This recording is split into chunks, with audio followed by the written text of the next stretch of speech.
Premier élément de réponse, il faut que la décision lui soit notifiée. Il faut que la décision lui soit notifiée. La décision est en cours de réaction par le juge. Et nous, il ne nous appartient pas de dire au juge, allez, faites vite pour votre décision. Non, c'est la justice sénégalaise qui fonctionne. Elle est indépendante. Elle fonctionne à son rythme. Donc, il faut que la décision soit disponible. Lorsque la décision est disponible, il faut qu'elle lui soit notifiée. Une fois que la décision lui est notifiée, deuxième étape, lui-même, le condamné, peut se constituer prisonnier. Ou alors, le parquet, qui a la charge d'exécuter la décision de justice, peut l'arrêter et l'amener en prison pour exécuter la décision de justice. Donc, deux possibilités, je répète.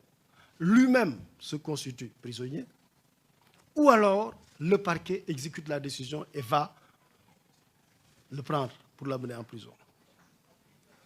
Troisième élément, une fois que lui-même se constitue prisonnier ou que le parquet aille le quérir pour le mettre en prison, il a 10 jours pour acquiescer à la condamnation.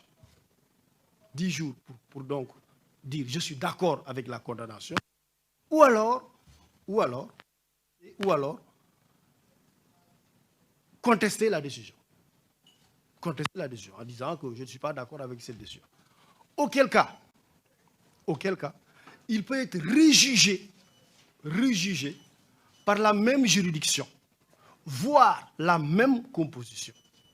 Autrement dit, les mêmes gens qui l'avaient jugé, les mêmes magistrats, je ne dirais pas gens, les mêmes magistrats, la même composition qui l'avaient jugé, peuvent le rejuger. Tout comme des magistrats de la même juridiction peuvent le rejuger.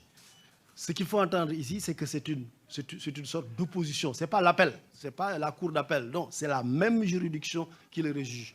Pourquoi? Parce que s'il se constitue ou lorsque la peine est exécutée et que lui-même dise je ne suis pas d'accord, la décision de contumace tombe.